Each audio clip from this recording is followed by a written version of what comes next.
Bonjour, bienvenue dans ma cuisine. Je suis Colette du blog Vegan Bio et aujourd'hui je partage avec vous une recette que j'ai publiée aujourd'hui aussi sur notre blog et sous le nom de tartinade du tisserand. Je mettrai le lien vers l'article sous la vidéo. Vous verrez mon explication du pourquoi du tisserand. Vous le devinez quand vous verrez les composants d'ailleurs. Et puis en plus sur l'article, il y a une petite explication sur le persil, puisqu'il y a du persil dans la recette, avec un petit rappel de la mythologie, de l'histoire du persil dans la mythologie grecque. Donc là, je ne vous en parlerai pas. On va donc faire une tartinade qui est à base de chanvre, le pourquoi du tisserand, de chanvre et de persil.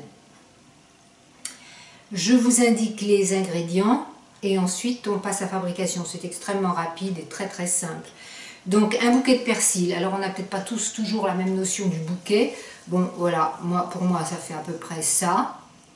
Hein. On va voir ce que ça fait une fois haché. 2 cuillères à soupe d'oignons déshydratés. Alors soit vous les déshydratez vous-même, si vous avez un déshydrateur. Soit vous en trouvez dans le commerce sous forme de semoule, moi le mien là est en semoule, ou en flocons. Bon, donc là c'est des flocons, c'est de la semoule. Donc des graines de chanvre décortiquées, hein, bien sûr, pas avec les coques. 1/3 de tasse. Si vous n'avez pas de graines de chanvre, vous pouvez à la rigueur utiliser les protéines de chanvre, mais à ce moment-là vous en mettrez moins. Au lieu de mettre 1/3 de tasse, vous en mettrez 1/4. Parce que c'est beaucoup plus dense, c'est en poudre fine, donc voilà, il en faut moins. Les protéines de chanvre que vous pouvez aussi consommer, moi j'en consomme tous les jours, je dois dire. Bon, ceci dit, je suis de type O, type sanguin O, qui apparemment a besoin de plus de protéines que les autres, les protéines étant évidemment existant dans le royaume végétal sans forcément aller dans le royaume animal pour aller les chercher. Donc je vais les chercher chez le chanvre. 1/4 de tasse de lait d'amande que je viens de faire, donc c'est mieux, je vais vous mettre un lien aussi pour faire le lait d'amande pour ceux qui ne sauraient pas. Vous pouvez en acheter du commerce, mais enfin c'est tellement mieux de le faire soi-même. Il est frais, vous êtes sûr qu'il n'y a que de l'amande dedans et de l'eau, et pas des ajouts divers et variés. C'est mieux, et en plus vous avez la possibilité de faire germer, enfin tremper vos amandes avant de faire le lait, ce qui est encore mieux. Bon, si vous n'avez pas le temps, vous n'avez pas le temps, hein. Ensuite 1/3 de tasse de vinaigre de coco, c'est ce qui est dans la recette, mais en réalité vous pouvez mettre un autre vinaigre si vous voulez. Moi j'ai fait un mix entre un vinaigre balsamique et le citron, parce que j'aime bien le citron plutôt que le vinaigre. Bon, voilà, je trouve que le vinaigre perturbe un peu la digestion des autres aliments, mais ça c'est à chacun de voir, ses capacités digestives, etc.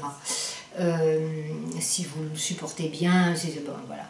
Mais sinon le citron c'est très bien aussi si vous voulez, ou du vinaigre de cidre. Donc voilà, maintenant je vais hacher le persil et on se retrouve pour faire la mixture. Voilà.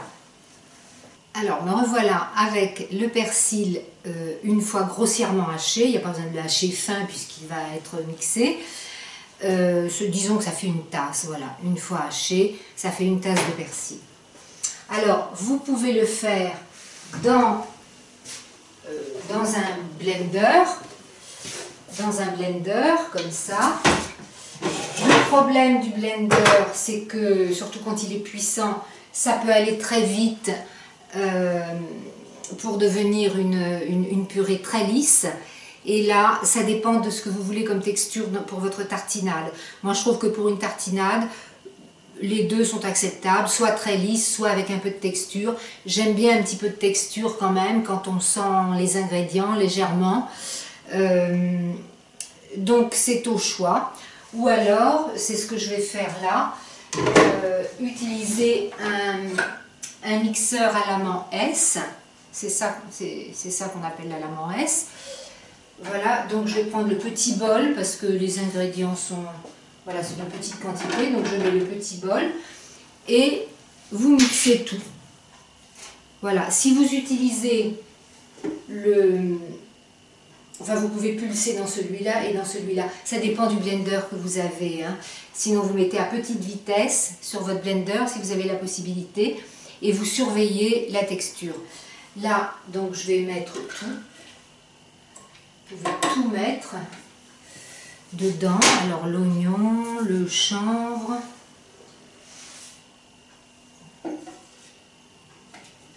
Mais quand il y a peu de liquide, comme c'est quoi que ici il y en a quand même un peu, le mixeur à la main c'est mieux.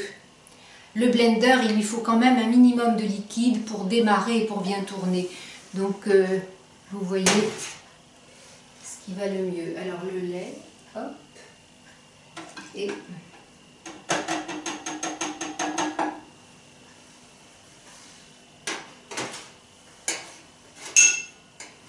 alors vous remarquerez qu'il n'y a pas de sel.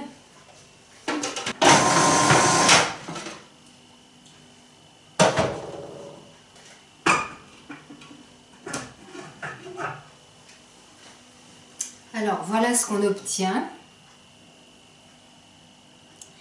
Donc c'est un peu, il y a encore beaucoup de texture.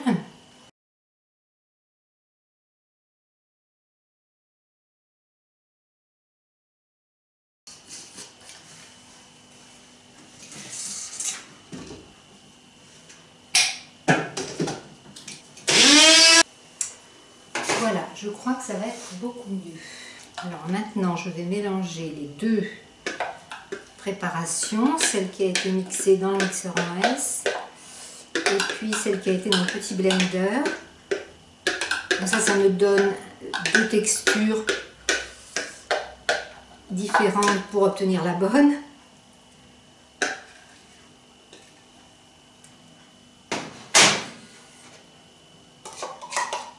Celle-là est très crémeuse.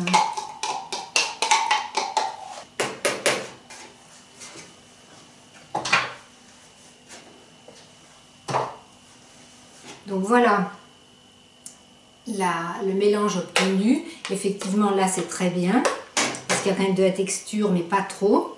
Alors voyons voir ce que ça donne.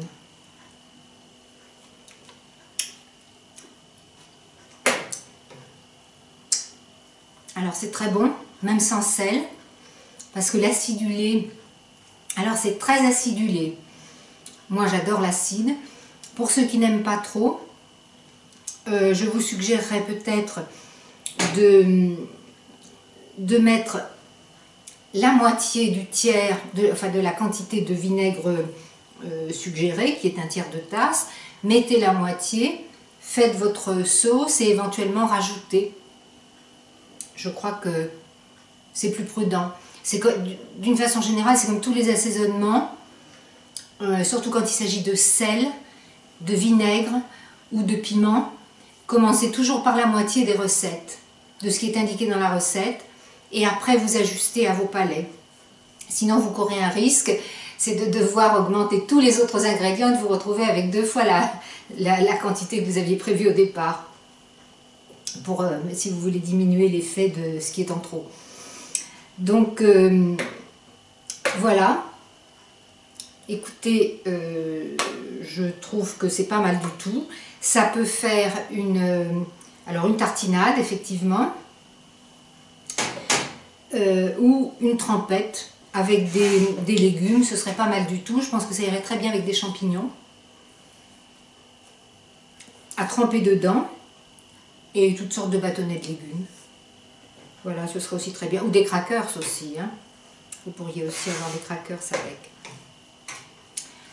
Voilà, à la prochaine recette.